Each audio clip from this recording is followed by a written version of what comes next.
Salut tout le monde. Bon, aujourd'hui je vais vous faire une vidéo qui à mon sens est extrêmement importante. Je vous ai fait une très grosse playlist tomates et aujourd'hui je vais attaquer un sujet que j'ai vu a déjà été attaqué par pas mal de personnes, mais je veux le faire à ma sauce à moi et j'espère que ça va pouvoir compléter certaines sources d'informations et éventuellement compléter aussi les miennes. Allez, on va essayer de faire cette vidéo en se promenant un peu.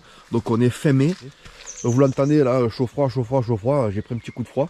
Je parle un petit peu du nez. Voilà, ça c'est vraiment pénible, vous voyez le terrain est totalement détrempé là. Déjà on va commencer, il faut commencer par le début, vous m'avez vu le faire, ça fait des années que je vous le présente, le semis. Donc le semis, qu'est-ce qui importe avec le semis? Eh bien c'est surtout la variété que vous allez prendre. Alors quand je dis variété, je ne parle pas d'une tomate beefsteak, d'une tomate cœur de bœuf, non non. Je parle bien de terroir, du terroir.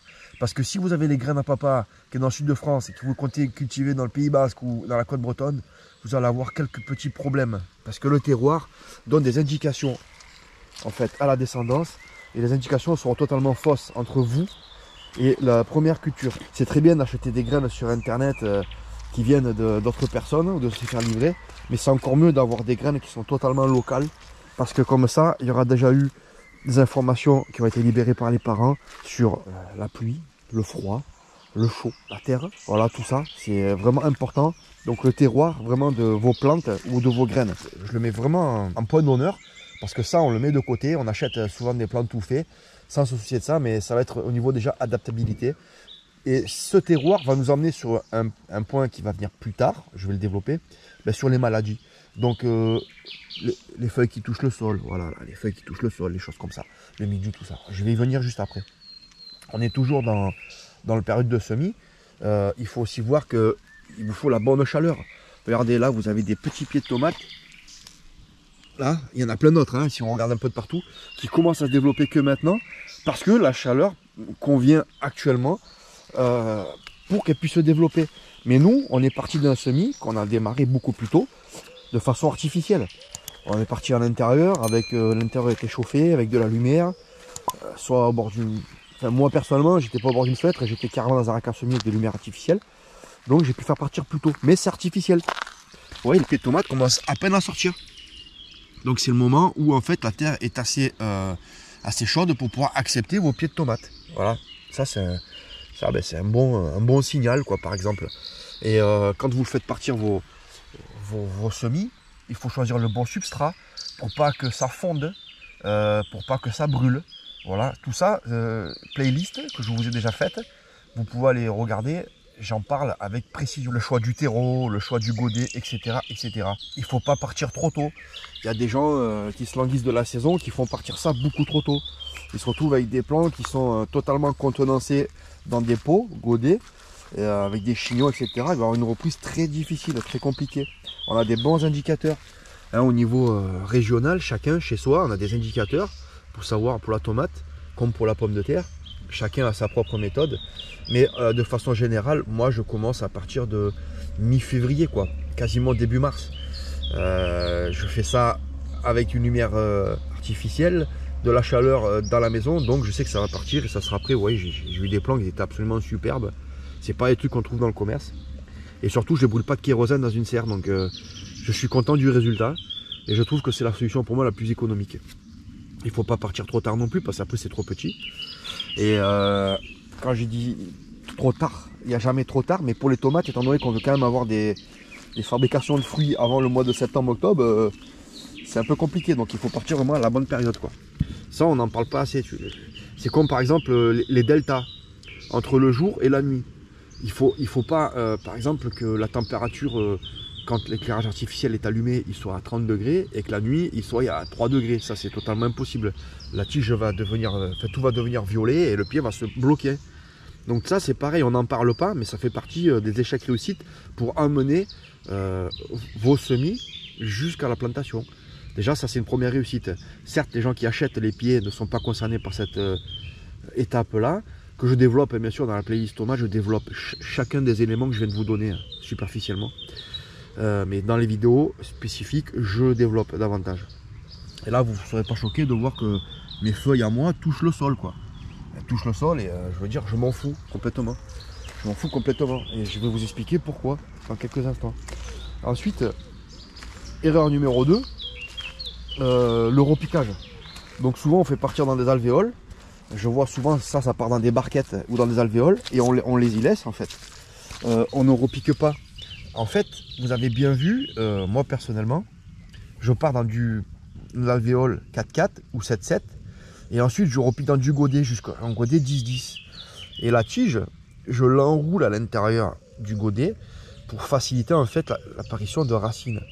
Il faut que dans le godet, quand je tire sur le plan, comme vous avez pu le voir dans mes vidéos, j'ai pas un chignon de racines en bas. Il faut que la totalité du terreau, en fait, il départ de partout pour que quand je le mette en terre, ça se répande uniformément sur l'ensemble du godet. Et pas juste en bas ou juste en haut. Donc déjà, si on a bien respecté tous ces paramètres-là, avec date de semis, la bonne génétique, la bonne graine, le bon terroir, parce qu'il y a aussi des variétés qui sont plus adaptées à votre climat hein, également. Hein. Qu'on a bien respecté le substrat. On peut aussi être amené à nourrir le pied hein, dans les godets, surtout quand c'est parti en février et qu'on est parti un petit peu tôt. Ça va commencer à avoir des petites couleurs, là, hein. Ça jaunit un peu, etc. Ben ça, je l'explique vraiment, hein, tout ce qui est chlorose, etc. Je l'explique dans des vidéos dédiées. Vous pouvez aller regarder dans la playlist. Voilà, donc si on a bien respecté toutes ces choses-là, les deltas entre les températures, l'hygrométrie, ça n'aime pas pousser dans l'eau, etc. Déjà là, vous commencez à être pas mal. Vous allez pouvoir emmener votre plant jusque au stade de la plantation. Et là, c'est déjà quasiment gagné parce que déjà, si vous arrivez à produire vos propres plants, regardez un peu le prix dans le marché, vous allez pouvoir commencer à vous amuser à faire des greffes. Ça commence à devenir vraiment sympa. Vous allez pouvoir commencer à croiser des variétés. Je vous explique aussi dans les vidéos comment on fait pour croiser des variétés de tomates sur les playlists. Donc vous avez vraiment un outil très puissant sur la chaîne pour pouvoir gérer totalement vos cultures de tomates. Là déjà vous voyez ça fait un certain temps qu'on est ensemble et on a survolé à peine le numéro 1 et on va quand même aller jusqu'au numéro 15. Donc vous voyez il y a quand même beaucoup d'informations à donner. C'est pas une vidéo qui va être aussi rapide que ça finalement. Hein. Ensuite une autre erreur, ça va être l'erreur numéro 3. Ben, c'est la plantation. On est tellement pressé pour la saison, on veut vite, on veut absolument que le soleil arrive. Ben, on commence à planter parce qu'il fait chaud. Allez, il fait chaud le 5 mai, bam bam, on y va, on plante. Mais le problème, les gens, c'est qu'il faut planter après le 15 mai au minimum. Vous voyez, moi je suis autour du 20-25 mai là, et je viens de les planter. Voilà pourquoi, ben, pour faire passer les 5 glaces, pour faire passer les pluies, pour faire passer tout ça. Là actuellement, il y a énormément de personnes qui se plaignent d'avoir perdu la totalité en fait de leur culture simplement parce qu'ils ont attrapé ben, le mildiou. Voilà, donc je suis désolé pour les petites pauses, mais vu que j'ai pris un petit coup de froid, il faut que je me mouche de temps en temps, et c'est bon, c'est pas grave pour moi. Je suis obligé de faire des coupures. Voilà, et ça c'est princesse. Que princesse. Donc faites bien attention à la date de plantation, je m'étale pas trop, mais c'est clair qu'entre le sud de France et le nord de France, il va y avoir des différences, évidemment. Ouais, je vois que les parents dans le sud de France, ça fait déjà 3 semaines que c'est planté. C'est pas étonnant, c'est une question en fait de météo tout simplement, de climat quoi. Ensuite je vais vous parler pour le grand 4, l'erreur qui va bien. Alors c'est planter profond. Attention aux maladies, il faut pas planter profond. Oui il faut planter profond, non il faut pas planter profond. Alors si vous avez assez de temps à y consacrer, ben, je vous conseille d'aller voir mes comparatifs. J'ai fait comparatifs dans la chaîne, dans la playlist. Vous y verrez profond ou pas profond. Moi mon choix est fait, je plante profond. Je l'explique pourquoi. Je l'ai fait des comparatifs sur 2-3 ans, profond ou pas profond. Qu'est-ce que ça m'a fait? Est-ce que ça m'a donné des résultats? Plus ou moins? Est-ce qu'on parle en termes de production? Eh bien en fait non, on parle en termes de vitalité, puisque le mot-clé est l'arrosage. Je me suis bien rendu compte qu'en terrain profond, j'avais besoin de moins d'arrosage. Je voyais bien que la plante demandait moins d'eau. Je voyais bien, à fin de saison, lorsque j'arrachais le pied, je vous l'ai montré l'année dernière, je vous l'ai montré l'année d'avant, que lorsque j'arrache le pied en fin de saison, il y a beaucoup plus de racines, parfois jusqu'à 2 mètres de racines, sur un pied qui a été enterré profond. Alors que le pied qui n'a pas été enterré profond, ben lui, il en fait moins de racines, donc il est plus dépendant de l'eau. Il ne va pas être en mauvaise santé. Tant qu'il y a de l'eau, tant que tout le monde est arrosé, il ne va pas y avoir plus ou moins de production. C'est pas ça qu'on est en train de dire. C'est qu'en fait, un pied qui est enterré plus profond, il aura une meilleure survivabilité en cas de stress ou en cas de delta important. Voilà, et donc du coup il va y avoir un meilleur taux de production, peut-être pas sur la taille des fruits, mais après à l'intérieur au niveau peut-être nutriments et peut-être au niveau quantité arrivé en fin de saison par pied. Voilà, c'est très important pour moi d'enterrer profondément, simplement qu'il y a des racines en plus. La plante demande à faire pousser ces racines là, parce que déjà quand elle est engodée, on voit bien qu'en bas, elle fait déjà ces fameuses radicelles, on les voit. Bon, il pleut à torrent, je veux faire cette vidéo absolument parce qu'il y a des gens qui commencent déjà à planter à tour de bras, et je veux que vous ayez les indications. Donc tant qu'à faire, ben voilà, je vous filme un petit peu mon milieu forestier dans lequel j'évolue tous les jours. Voilà, vous pouvez voir, et il faut que je me dégage les zones de passage ou de culture. Donc voilà, ben, je me mets un peu à l'abri sous les arbres de la pluie. Donc là, on vient de faire l'erreur numéro 4 et on est déjà sur des dizaines de minutes de vidéo, vous voyez. Et encore, j'ai pas développé le sujet à fond puisque je vous envoie vers les playlists avec les sujets dédiés. Donc vous voyez qu'il y a beaucoup à en dire. C'est pas en 5 minutes ou 10 minutes qu'on traite toutes les erreurs à ne pas faire avec les tomates, puisque on met des dizaines d'années d'expérience, d'accumulation de savoir-faire pour ne plus les répéter ces erreurs et pour pas non plus avoir à chercher des nouveaux protocoles, de nouveaux procédés qui par l'expérimentation fonctionneront ou pas. Donc c'est pour ça on essaie vraiment de condenser à fond dans cette vidéo là, mais je vous sollicite vraiment à aller voir les vidéos par la suite qui sont dédiées en fait, qui développent le sujet que je survole là dans cette vidéo là. Alors la grosse erreur numéro 5, parce que je vais pas m'étaler encore plus longtemps sur la 4, même s'il y a encore à dire, eh ben, c'est la fameuse matière organique qu'il ne faudrait pas planter avec le pied. Encore une fois, je vous envoie sur les vidéos. Vous avez vu que quand c'est bien maîtrisé, lorsqu'on enterre de la matière organique avec le pied pendant la plantation, eh ben, c'est pas quelque chose qui est dramatique en fait, ça va pas pourrir. Pourquoi? Parce que j'y mets pas 4 pelles. Pour que ça monte en température, il faut qu'il y ait une certaine densité. Il faut pas qu'il y ait juste 1, 2, 3, 4 cm. La respiration aérobie des micro-organismes qui fait que ça monte en température. Mais pour cela, il faut qu'il y ait vraiment une forte épaisseur. Voilà, vous avez vu ça dans ma dernière vidéo. Là, il y avait 1 mètre d'épaisseur. Vous n'allez pas mettre une épaisseur d'1 mètre avec vos pieds de tomate. Regardez là, ça n'a jamais pourri, ça n'a jamais chauffé. Et pourtant, là, il y avait une forte épaisseur. Il y avait 10 cm. Et vous n'allez pas mettre 10 cm dans votre trou pour mettre votre tomate. Donc ça ne va pas pourrir, ça ne va pas monter en température. Et c'est pas le peu de jus qu'il va y avoir restant là qui va venir brûler vos racines. Puisque de toute façon, dans la vie du sol, il y a des organismes qui sont là pour transformer tout ce qui va être nitrite en nitrate, en matière assimilable, en phosphore, en calcium, etc., etc. C'est au moment où je regarde à nouveau les images pendant le montage que je pense faire une petite pause pour expliquer les choses un peu plus en détail de façon à pouvoir pousser vos connaissances un peu plus loin si besoin. La nitratation transforme le nitrite en nitrate. Pour les habitués de chimie, NO2- plus H2O, ça donne NO3- plus 2H plus 2E. La nitrification excessive est une source d'acidité pour le sol. Je suis totalement d'accord. Enterrer 3 tonnes de matière organique n'est absolument pas bénéfique. C'est cette consommation en milieu oxygéné qui est à l'origine de la présence de nitrates assimilables par les végétaux. Donc les nitrites se transforment en milieu oxygéné en nitrates qui sont eux assimilables par les végétaux. Et à savoir qu'un milieu oxygéné, c'est jusqu'à 30 cm en dessous le niveau du sol. Et oui, en dessous de 30 cm, on considère le milieu anaérobie, suivant le type de sol.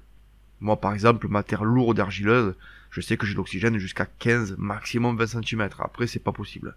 Dans un sol sableux, on peut descendre jusqu'à 30 cm. Je n'enterre pas mon pied de tomate à 30 cm de profondeur. Je n'enterre pas la matière organique à 30 cm. Voici en illustration une petite vidéo que je vais mettre juste après cette séquence pour vous illustrer ce que j'explique. C'est des vidéos que j'ai déjà montrées sur la chaîne dans la playlist dédiée. Pour en revenir au sujet, anaérobie signifie vivant, actif, survenant ou existant en l'absence de dioxygène. Par opposition à aérobie, qui signifie vivant, actif ou se produisant uniquement en présence de dioxygène. Vous voyez que après le trou, un mélange de fumier de cheval et d'ortie broyée va être incorporé à la terre pour permettre au plant de trouver toute l'azote nécessaire et les matières nutritives afin de se développer le plus vite possible.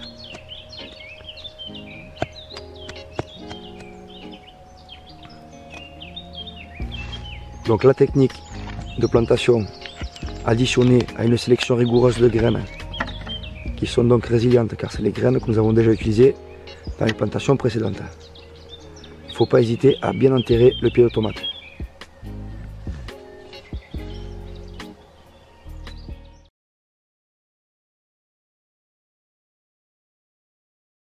Et ensuite, le secret de la technique, je vous le montre instantanément, c'est ça. Vous voyez, c'est ça. Donc qu'est-ce que c'est que ça? Je vous l'ai déjà montré, mais là c'est encore un tout petit peu différent. C'est du purin d'ortie avec de l'ortie broyé, que de l'ortie broyé. Vous voyez dedans du BRF et j'en mets une poignée par pied que je mélange avec la terre. Pourquoi? Parce que simplement ça va venir nourrir le pied tout de suite, faire une petite rétention d'eau. Ça va pouvoir très rapidement fournir de l'azote et des nutriments au pied qui est là. Et en plus, le bois va se transformer très rapidement parce que c'est un bois qui est déjà pourri. C'est un bois un BRF qui était en compostage depuis la fin de l'hiver. Donc du coup, ben, tout ce qui est dur a été mangé. C'est bon pour maintenant, pour les vers de terre, beaucoup de cellulose là-dedans, très peu de lignine. Donc du coup, c'est excellent pour le pied de tomate. C'est pas comme si on enterrait de la matière organique par forte épaisseur, c'est une petite poignée. Il n'y a pas de souci. L'année dernière, on a fait pareil, vous avez vu les résultats. Donc il faut, si vous avez l'occasion de le faire, il faut mettre un petit peu de matière verte à la plantation, évidemment, puisqu'on a fait des comparatifs. On a fait avec et on a fait sans. Qu'est-ce qui va se passer? Ça va donner un boost d'azote à la croissance. Et l'azote, c'est pas ce que vous allez avoir le plus. Quand ça va commencer à se décomposer, vous n'allez pas mettre énorme, vous allez mettre une demi-poignée. Avec, bien sûr, si possible, de l'ortie. L'ortie qui contient aussi de la silice, etc. Franchement, vous ne pouvez pas faire mieux que mettre une petite poignée de verre avec une petite poignée soit de terreau maison, de terreau, ou alors même carrément de broyat. Là c'est vraiment le top du top. On vous a fait ces vidéos là, on a bien vu que c'était extraordinaire les résultats qu'on a pu obtenir, tant en termes de croissance, de vigueur, de vitalité. Pareil pour le fumier de cheval. Le fumier de cheval, c'est pas quelque chose qui va brûler votre pied. Vous pouvez mettre du fumier de cheval. Il n'y a pas besoin qu'il soit super sec ou super composté, même frais. Le fumier de cheval est pauvre. C'est pas lui qui va venir cramer vos cultures. Par contre, vous mettez du fumier de poule, fumier de vache, etc. Ça, c'est pas terrible non plus. Maintenant, vous savez que je suis pas vraiment super open à tout ce qui est intrant extérieur au site. Je pense que si vous dépendez de ces intrants-là, eh vous le savez dès le départ, et le jour où il n'y a plus ces intrants, eh vous êtes dans la mouise, quoi. Parce que tout va changer, tous vos repères vont changer et tout va changer. Donc s'il n'y a pas d'intrants, autant faire sans intrants et essayer de comprendre et trouver les fonctionnements, les mécanismes qui font que vous allez produire plus. Sans intrants. Donc voilà, vous pouvez très bien mettre de la matière organique qui soit verte ou de la matière organique qui soit sèche avec votre plantation au pied avec la motte, sans en mettre 1 mètre d'épaisseur. Vous pouvez mettre une poignée avec du verre et du broyé, ça ira très bien. C'est pas du tout le souci. L'erreur numéro 6, qui elles sont toutes très importantes également, c'est du coup trop de matière fraîche. Voilà, il faut pas mettre trop de matière fraîche dedans. Et il ne faut pas l'entourer entièrement exclusivement de matière sèche. Il faut bien mélanger l'humide et le sec. Pourquoi? Parce que étant donné que ça va être enfermé sous terre, même si vous avez une terre sableuse, c'est quand même quelque chose qui va rester un moment. Ça va rester un moment. On n'a pas envie que ça sointe, que ça fasse de la putréfaction. On n'a pas envie que ça se liquéfie comme vous avez vu le petit avers. N'oublions pas que ça ne respire plus, c'est sous terre. Donc si on met 4, 5, 6 cm de haut d'épaisseur, ça va commencer à faire quelque chose. Surtout si vous mettez que la matière verte. Pensez bien à mettre de la matière sèche avec. C'est vraiment ce qu'on va vous conseiller de faire de mieux. Si vous voulez mettre de la matière organique avec, vous n'êtes pas obligé. Parce qu'on peut très bien compenser ça par des apports par la suite au niveau des arrosages. Ou même en foliaire. En foliaire, attention, je vais y revenir dans quelques instants. Attention pour le foliaire. Bon, je ne sais plus quoi vous filmer parce qu'il fait que pleuvoir. C'est vraiment quelque chose de super désagréable. C'est gonflant. Et il faut que je sorte cette vidéo. Et vu qu'il pleut pendant 15 jours, on n'a pas trop le choix des images. J'espère que ça va vous contenter. J'espère que ça va vous contenter, mais bon, j'ai pas trop le choix. Ensuite, niveau 7. L'erreur 7. Les mauvais tuteurs. Combien j'en vois là qui tuteur leurs tomates dans des pays qui ne sont pas le sud de France où il fait sec et aride avec des cannes. Des cannes dans un milieu humide. Des cannes, du bois. C'est hors de question. Il n'y a rien de mieux pour choper carrément des champignons, des maladies cryptogamiques. Sans parler du mildiou. Moi, j'attache mes tomates, je vous les montrer avec des comparatifs via des tuteurs. J'utilise des tors à béton. J'en parle depuis très longtemps. Je fais ça et je n'ai aucun problème. Ils peuvent être rouillés, il n'y a pas de souci avec la tomate. Je prends pas des gros, j'ai pas pris du gros. De toute façon, je vous ai mis une playlist et vous pouvez les voir les tuteurs. Vous pouvez choisir des tuteurs qui sont parfaitement adaptés à votre météo, à votre climat.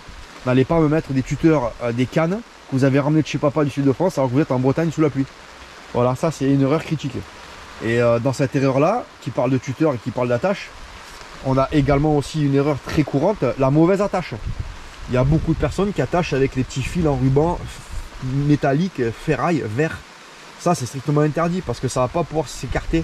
Ça va complètement couper le pied, ça va l'écraser, ça va le tuer. Voilà, au mieux, faites avec du raffia. Au pire, faites avec des bagues en acier que j'ai montré qui peuvent s'ouvrir. Je vous ai fait une vidéo là-dessus, c'est très rapide, on peut le récupérer d'année en année. Vous avez beaucoup de façons d'attacher les tomates. Je vous ai fait des vidéos là-dessus dans la playlist. Vous pouvez aller vous choper des idées parce que je pense avoir fait vraiment le tour. Donc on va continuer là-dessus avec l'erreur numéro 8, l'orientation. On a toujours tendance à croire qu'en fait il n'y a pas d'orientation pour les pieds de tomates. Évidemment que si, il y a une orientation pour les pieds de tomates. Alors, les écarts que vous avez entre les rangs sont beaucoup plus conséquents que les écarts entre les pieds. Du coup, il y a une orientation. Mon orientation à moi, elle est est-ouest. Le soleil se lève là-bas, il va se coucher là-bas. Mon terrain est en descente. Les rangs sont comme ça. Je bloque la pluie, je coupe le vent qui vient de l'ouest. C'est beaucoup moins dense comme ça que dans l'autre sens. L'orientation, vous avez vu, c'est très simple, très rapide, 2 minutes, tout le monde a compris. Donc l'orientation, regardez par rapport à votre terrain comment vous allez orienter votre... Le meilleur, c'est vraiment en est-ouest. Comme ça, vous êtes exposé plein sud. Et du coup, si vous êtes exposé en plein sud, eh bien, on vient au sujet numéro 9. L'écart entre les rangs et entre les pieds. Je vois beaucoup trop de personnes qui serrent les pieds de tomates. Quitte à en mettre moins, mettez-en moins. Vous verrez, les productions seront bien meilleures, en fait, si vous espacez dans les règles de l'art. Moi, je mets au minimum 1 mètre entre chaque pied et 1,50 m à 2 mètres entre les rangs. Pourquoi? Parce que ça va grandir, ça va faire plus d'1 mètre de haut et il va falloir que le soleil puisse passer en fait d'ici à côté en se levant le matin, pas au zénith, et en partant le soir. Il faut qu'elle puisse avoir le maximum de soleil. Donc bien évidemment, quelque chose de dégagé, moi vous voyez là, en début de saison, je suis un petit peu caché, un petit peu protégé. J'ai pas trop le choix, je choisis ça, quitte à fonctionner après avec le monde mycélien, hein, tant pis. Mais je perds un peu de soleil en début de saison, ça c'est sûr. Par contre, en pleine saison, j'ai le zénith, il est là-haut, ça va taper plein fer. Alors vraiment, regardez, 1,50 m entre chaque rang et 1 mètre entre chaque pied. C'est qui va vous permettre de vraiment choper le maximum de soleil. Quitte à mettre moins de pieds, mettez-en moins, mais ne venez pas serrer. Pareil, évitez les cultures entre les pieds. Ça ne sert à rien, à part un petit pied de fleurs, une petite capucine, une petite tagette ou un œillet d'Inde. J'ai fait la grosse erreur en fait de mettre des haricots il y a 3 ans entre les pieds. Les haricots ont totalement surpassé les tomates et j'ai eu un champ d'haricots. J'ai pas bouffé de tomates parce que ça a été la catastrophe. C'était pas des haricots qui sont censés grimper et partir dans tous les sens, mais ces haricots en fait ils se sont couchés par terre, ils ont pullulé dans tous les sens. Le terrain est très riche ici.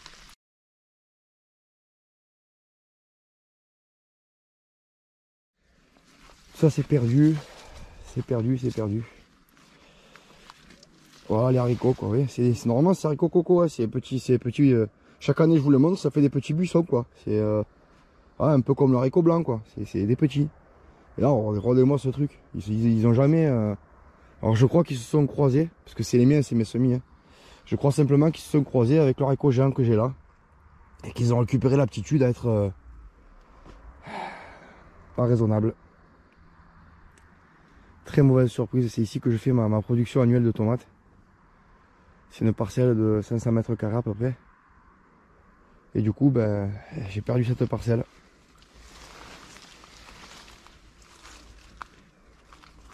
Ouais, les premiers haricots sont là, quoi. Même pour récolter, ça va être d'enfer ici. Je pense qu'on va récolter juste une fois et puis on va tout raser. J'enlèverai les tuteurs et puis je vais tout réduire au sol. C'est pas possible ça. Ça c'est parce qu'il a plu, ça va pas arrêter quoi. Il a fait juste assez bon pour que lui il trouve son confort et se développe comme un fou. Et la tomate elle a peiné avec la mauvaise météo, elle a vraiment peiné à sortir quoi. Donc là je me rends compte, je suis pas venu ici depuis, ça fait une semaine et 10 jours. Je me rends compte que les dégâts sont plus sérieux que ce qu'ils étaient il y a 10 jours. Là je vois que la plupart des pieds sont tous malades quoi. Alors que franchement moi ici pour choper choper le mildiou, il en faut. Hein. Je veux dire, chaque année il fait froid, il fait un peu humide. J'ai jamais été malade. Enfin, mes tomates n'ont jamais été malades. Je ne peux pas faire mieux pour illustrer l'erreur numéro 9, compagnonnage. Et pourtant, je cultive ces haricots-là depuis des années, et les tomates depuis plus de 30 ans. Déjà qu'on ne maîtrise pas tout, alors évitons-nous les surprises du genre. Heureusement que je multiplie les parcelles, sinon pas de tomates pour moi cette année-là. Étaler les plantations en plusieurs bandes ou parcelles, cultiver plusieurs variétés, les séparer entre elles, pas d'autres cultures légumineuses entre les pieds, maintenir la végétation, pas d'herbes folles, sarcler, désherber, propre, nickel. Protéger le sol en saison, paille, tonte et broyat, est un gage de sécurité. Donc vraiment, j'ai fait l'erreur. Ne mettez rien. Vraiment, vraiment, vraiment. Propre, nickel, chrome, chirurgical. Si possible, un petit tapis d'herbe que vous allez entretenir en bas. Je vais redévelopper ce sujet-là juste après, en parlant de tout ce qui est concurrence. On part sur l'erreur numéro 10. Vous voyez, ça fait un moment qu'on est ensemble et on en est à peine à la 10. Et je suis sûr que j'en oublie plein. Et je vous renvoie très souvent sur la playlist pour développer davantage les sujets que je vous expose là. Si jamais il vous est totalement étranger. Alors l'erreur numéro 10, c'est l'arrosage. La première erreur qu'on fait tout de suite, c'est vouloir arroser trop et trop vite. Il n'y a pas besoin, là vous voyez, la terre est trempe, j'ai pas besoin d'arroser. Ce qui va faire mal à vos plantes, vraiment, au niveau arrosage, c'est comme le cas présent. De l'eau sur les feuilles. Il faut surtout pas arroser sur les feuilles. Ça, c'est vraiment ce qui va vous attirer la pire des maladies. C'est vraiment ce qui va vous attirer les gros problèmes. N'arrosez pas par le dessus et surtout, créez-vous une goulotte. Qu'elle soit comme ça, en forme de trou, ou alors comme le faisait mon père, vraiment en sens descendant. Mais il va falloir que la goulotte elle soit de niveau en haut jusqu'en bas. Et vous arrosez complètement dans la goulotte de façon à ce que tous les pieds reçoivent la même quantité d'eau. Voilà. Très important, arroser au pied. Ou alors arrosez-y si vous voulez au goutte à goutte. Pourquoi pas. Vu que ça diffuse en fait de l'eau pendant un long moment de façon continue, la terre est humide au pied. Voilà. Quand vous arrosez, ne mettez pas l'équivalent d'un verre. Il vaut mieux arroser tous les 2 jours et mettre 1,5 litre ou 2 litres plutôt que d'arroser tous les jours très peu. Pourquoi? Parce qu'en fait vous avez les racines qui vont venir chercher de l'eau à la surface et ça c'est pas bon. Parce que si vous avez un coup de chaleur, il y a tout qui crève. Voilà, il faut que l'eau elle descende, c'est un peu comme les fruitiers. Voilà, donc l'arrosage, faites-y attention et n'arrosez pas les feuilles et prévoyez une goulotte. Bien sûr, nous on sait que l'eau est l'enjeu générationnel de notre époque. Donc faites attention à bien stocker l'eau, à bien utiliser l'eau et surtout à bien arroser vos plantes de tomates. Parce qu'un légume est composé à plus de 80% d'eau. On ne cultive pas de légumes sans eau, nul. La prochaine erreur, j'ai développé ce sujet-là en vidéo l'année dernière ou l'année d'avant, je ne sais plus. La taille ou non des gourmands. Nous avons fait des tests, des plantes témoins. Nous avons fait des gros retours. Alors, est-ce qu'il faut tailler ou pas les gourmands? Tout dépendra de la variété, de vos attentes et de vos conditions météo. Si vous habitez dans le sud de France, qui va faire très sec, que vous avez besoin des gourmands qui font tampon et réserve d'eau et de nutriments pour la plante, et que vous n'avez pas des variétés qui sont énormes, et vous allez peut-être pouvoir conserver les gourmands. Les gourmands, c'est pas automatiquement les retirer, c'est pas obligatoire. Si vous avez des tomates cerises et que vous enlevez les gourmands, vous allez plus avoir beaucoup de tomates cerises, je vous le dis. Si vous avez des pieds on va dire Saint-Pierre, ou alors cœur de bœuf et que vous n'enlevez pas les gourmands, vous allez avoir des cœurs de bœuf qui sont toutes petites. C'est un peu comme tailler les pieds en hauteur, exactement. Si on fait un pied plus petit, forcément, il y a plus de nutriments qui arrivent plus bas et du coup le fruit est plus gros, il est plus sucré, il y a plus de nutriments à l'intérieur. Voilà, la taille des gourmands, ce n'est pas une école, ce n'est pas dogmatique, c'est une adaptabilité, c'est une adaptation à voir en fonction des cas de chacun. J'explique et je développe ce sujet dans d'autres vidéos qui sont présentes donc sur la playlist. Ensuite, n'oubliez surtout pas que la tomate a des besoins très particuliers. Il faut la nourrir en saison, surtout si on ne fait pas de rotation de culture. Comme moi, je remets les tomates chaque année au même terrain, dans la même place, limite presque dans les mêmes trous, presque. Mais je ne leur permets pas d'appauvrir mon sol. Il faut savoir que les besoins de la tomate, principalement, c'est de l'azote, du phosphore et du calcium. Tous ces éléments-là, on les trouve par exemple avec la cendre de cheminée. La cendre qui est composée pour une grande part de potasse, elle a besoin de potasse, le pied de tomate parce qu'il a du verre, donc il a besoin de potasse pour enrichir le verre. J'explique ça aussi dans la vidéo cendre. Il a besoin de potasse, il a besoin de phosphore, il y en a un petit peu, une petite part de phosphore dans la cendre. Il y a énormément de calcium. tout ça, c'est présent par exemple rien que dans la cendre. Si vous y arrosez avec de la cendre, hein, 2 poignées par 11 litres, vous êtes tout bon.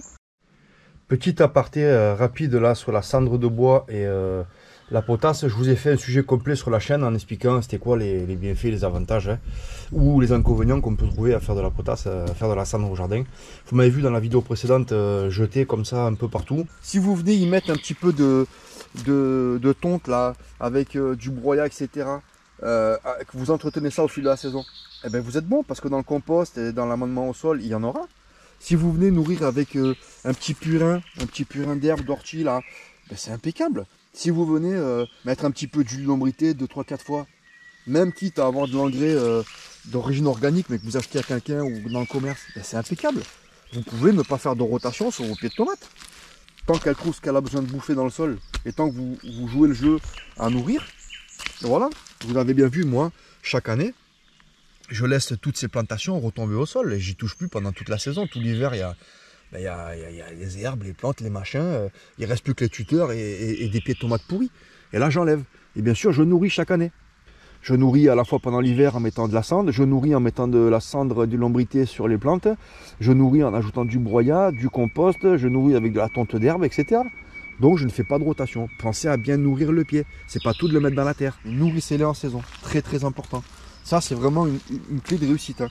Au plus vous allez les nourrir, au plus ils seront beaux, vigoureux, produiront plus, des fruits plus gros, avec plus de nourriture et des micronutriments assimilables et disponibles, biodisponibles pour l'homme.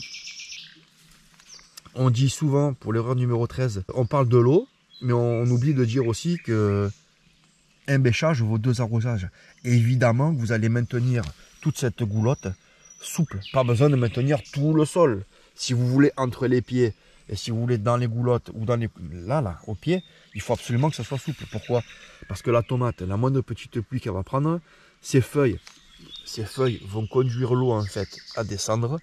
Il faut qu'elle puisse la choper tout de suite. Les arrosages, il faut que ça puisse descendre tout de suite. Il ne faut pas que ça stocke ailleurs. Voilà, il faut maintenir, tendre cette terre-là.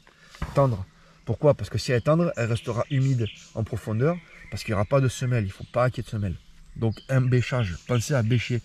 Et quand on bêche, ben forcément, on arrive à l'erreur numéro 14, ne pas laisser pousser l'herbe. Vous voyez, surtout ce genre de choses-là. L'herbe, il ne faut pas que ça pousse. Donc, si vous bêchez, vous permettez à la plante d'avoir un concours du territoire, un concours de la zone. C'est elle qui profitera un maximum de connexion à la fois par le sol et à la fois de l'eau. Hein, et bien sûr, de la lumière. Quand je parle de connexion, moi, c'est parce que, vous savez, je cultive en agroforesterie avec des arbres, des petits, des grands, du fruitier. Voilà dans quoi je cultive moi. Donc bien évidemment, j'ai la vie du sol, j'ai les mycéliums, j'ai les mycorhizes, j'ai toutes ces choses-là qui sont branchées. Après, il n'y a pas besoin que l'arbre soit dans le jardin, il peut être à 150 mètres, c'est pareil, il y aura des connexions. Il suffit juste de travailler le sol pour qu'on puisse amener ces connexions-là. Il faut qu'il y ait les matières organiques suffisantes pour que les champignons puissent s'y développer à l'intérieur. Donc n'oubliez pas l'herbe, très important. Pourquoi Papy se casse le dos et il est bossu à casser les herbes, à les enlever? Il y a une bonne raison à ça. C'est parce qu'il sait et il a vu depuis tout le temps que s'il gardait les herbes, ben, c'est plus un potager, hein, c'est plus un potager. C'est de la garrigue quoi. Hein, voilà. Vous allez partager le soleil, les nutriments et tout ce qui va avec d'autres plantes que vous n'allez pas manger et qui ne profiteront pas à votre plante. Donc si c'est bien nourri, vous n'avez pas de chlorose. Et si c'est bien entretenu, vous n'avez pas de concurrence. Donc il ne peut que se développer. Vous le forcez à pousser. Ce qui nous emmène ensuite à l'erreur numéro 15. Et là c'est un sujet que je n'ai quasiment pas entendu. Tout le monde a vu ces fameuses serres en Espagne avec du plastique, avec des tomates et des variétés spécifiques qui poussent comme ça, etc. Et tout le monde sait maintenant que ces fruits, même beaux, même bien calibrés, ne sont pas une source de nourriture pour l'homme, ne sont pas assez nutritifs. On sait très bien qu'un fruit qui est cabossé ne va pas avoir moins de nutriments qu'un fruit qui est beau. Un fruit qui a éclaté par l'eau n'est pas moins nutritif qu'un fruit qui a poussé en une serre et qui n'a pas éclaté. En fait, écoutez bien ce que je vais vous dire, c'est très important. Pourquoi je ne cultive pas mes pieds uniquement que dans la serre là-bas? Parce que la plante a besoin de stimulation comme un être humain. Elle a besoin de se faire pousser au cul, elle a besoin de choc et de stress.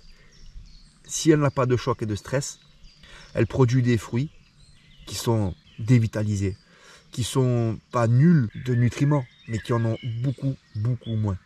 Tout dépendra du substrat. Si vous plantez ça dans de l'eau avec des produits chimiques qui nourrissent directement les racines qui flottent, elle n'a pas de stress. Pas de stress hydrique, ça veut dire qu'il y a certains macronutriments qui ne sont pas présents dans le fruit. Si vous prenez en compte que au plus elle est stressée, il faut pas dépasser un certain équilibre. C'est comme vous, on vous stimule. C'est la stimulation. On vous stimule intellectuellement, physiquement.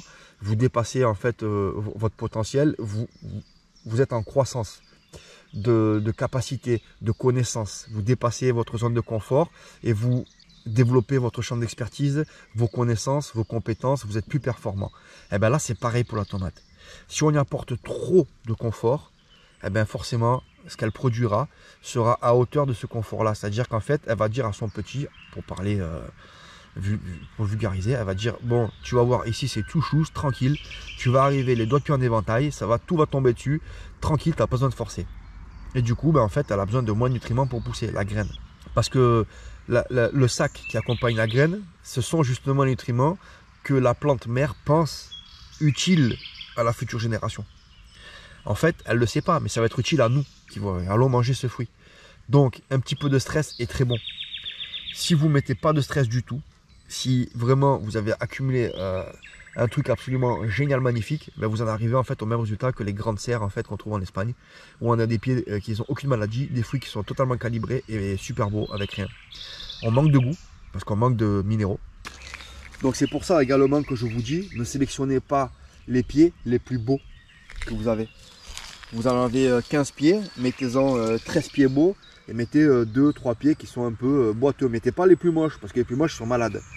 Mais n'hésitez pas à mettre des petits machins un peu plus frêles. Vous voyez, comme celui-ci. Ou comme celui-là.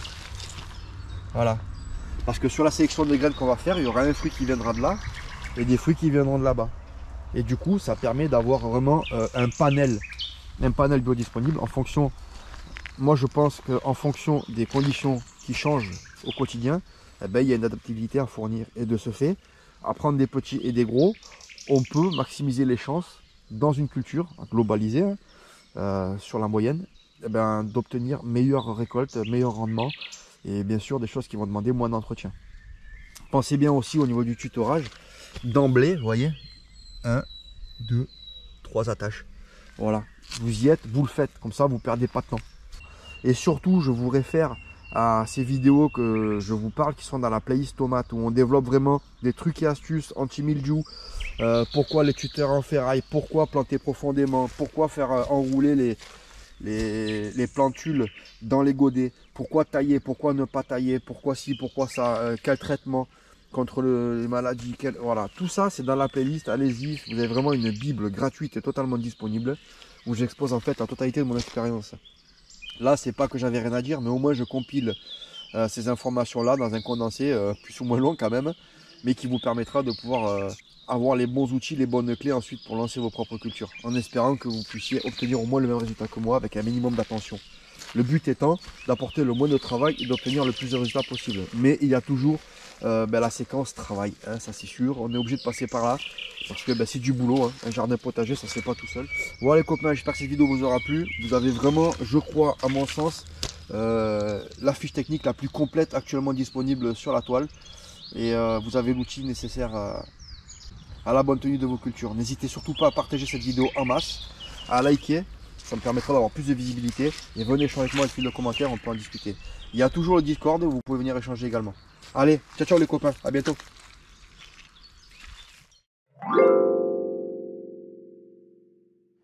On est le 24 mai, bon je suis avec le téléphone portable, ça risque de bouger un petit peu. Je n'allais pas vous laisser comme ça sans la réponse apportée. Attendez, je prends le téléphone. Sans la réponse apportée à la question comment ça se fait qu'il a ses feuilles toucher le sol. Alors en fait je vous explique, ça va être très simple. Dans le sol, vous avez déjà la maladie présente au moment même de la plantation de la tomate. Elle va développer ces maladies, elle va développer en fait comme nous des carences, des choses comme ça, et à ce moment-là elle va se retrouver plus faible, et c'est à ce moment-là que la maladie va pouvoir la coloniser entièrement.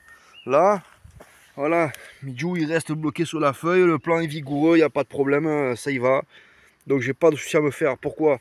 Parce que la génétique est reprise d'année en année, parce que le plant est vigoureux, parce qu'il a été planté à la bonne saison, parce qu'il fait assez chaud, etc., etc. En fait, réalisez une chose. Vous pensez que dans la nature, un plant de tomate, il pousse sur un tuteur. Elle n'est pas équipée d'organes pour s'attacher comme une feuille de vigne. Elle n'est pas équipée pour pouvoir grimper. En fait, un pied de tomate, je vous ai déjà fait des vidéos, on l'a déjà vu ensemble, ça pousse éclaté par terre. Et tous les petits insectes, ils viennent grignoter les fruits. Ils amènent avec eux les pépins, les machins, ça se pullule de partout. Et c'est comme ça qu'elle se reproduit. Mais nous, on veut conserver intacts ces fruits pour pouvoir les consommer. Donc on la fait monter tout simplement sur un tuteur. Et on la taille et on fait tout ce qu'il y a à faire, les gourmands, etc. En fait, toute la tige là, elle se racine de partout. Elle court, elle court, elle court, elle court, elle court, elle court comme un plant de melon, un plant de courgette, un coureur quoi. Hein. Et les fruits se font éclater au sol comme ça. Et nous, on vient, on peut les récupérer comme ça au sol. Il y a des maraîchers qui ne tutorent pas leurs tomates et qui laissent courir au sol sur des bâches. Donc en fait, la feuille de la tomate est censée pouvoir aller toucher le sol. Voilà, elle est censée pouvoir aller toucher la terre. Je sais que c'est tout nouveau pour vous ce concept parce que personne n'en a jamais parlé avant. Moi je vous le dis, j'ai cultivé pendant longtemps hein, des tomates quand on était en Creuse, à la micro-ferme biologique Limousin. On cultivait une certaine variété comme ça qui courait par terre. Notamment c'était des cerises, pour ceux qui s'en rappellent, les cerises roses, que je ne cultive plus maintenant parce que j'ai plus besoin. Eh ben, elle courait par terre. Elle courait par terre, ça faisait des gros buissons de 2-3 mètres carrés là, et on avait des centaines de fruits récoltés tous les jours quoi. C'était une production monstrueuse de tomates cerises. Bon voilà, je m'en fous moi que les feuilles touchent le sol. La maladie montera dans la plante si la plante n'est pas assez vigoureuse. Si elle n'est pas assez vigoureuse, à quoi ça sert de vouloir la laisser aller plus loin? Si elle n'est pas assez vigoureuse, forcément je vais me retrouver avec des problèmes de maladies cryptogamiques, je vais me retrouver avec des soucis en fait de production, je vais avoir des problèmes avec ce pied. Donc autant qu'il parte. Mais là il partira pas, vous voyez, ça a touché là. Oui, ça a touché. On va dire, ah c'est le mildiou, le machin. Mais non, la feuille elle va faire une chlorose. La plante elle va tirer tous les nutriments, toute la chlorophylle qu'elle a besoin de cette feuille. Et cette feuille va finir par tomber tout simplement quoi. Et vous voyez, le plant, il n'y a pas de problème. Il va créer ses petits gourmands ici au palier, aux aisselles. On les voit, ils sont en train de partir là, on les voit. Voilà. Et puis il n'y a pas de souci. Et ça peut très bien toucher le sol. La plante, elle est faite pour pousser par terre. Voilà. Après, on peut en faire des lianes. Hein. On peut en faire des lianes en longueur. Mais au plus ça va être long, au plus c'est long, au plus le fruit va vouloir pousser dans les extrémités. Et au plus ça sera petit, moins de nutriments. Quoi. Le but, en fait, c'est de concentrer, comme pour les fruitiers, en fait, le plus bas possible du sol pour avoir le maximum de nutriments et la taille la plus convaincante possible. Surtout pour, comme les variétés qui sont là-bas, hein, tout ce qui va être beefsteak, machin, tout ça. Ce genre de choses, on veut vraiment avoir du gros calibre quoi. Pas forcément, moi ma petite San Marzano je m'en fous, mais pour les tomates qui sont grosses, hein, le cœur, tous ces trucs là, on veut vraiment des gros fruits quoi, tomates russes etc. ou à farcir. Ben, on va faire en sorte de tailler la tomate, hein, tailler les gourmands, de tailler la hauteur. Mais bon, tout ça je voulais t'expliquer. Donc voilà pour ce petit complément d'information. J'allais pas vous laisser comme ça, mais bon il y avait de la pluie. Et là vous voyez, wouhou, on a du soleil, mais c'est pas possible. Et j'ai récupéré mes premières cerises. Et oui, oui, oui, oui. Les premières cerises sont là. Donc, bah, écoutez, joyeuse plantation. À plus tard.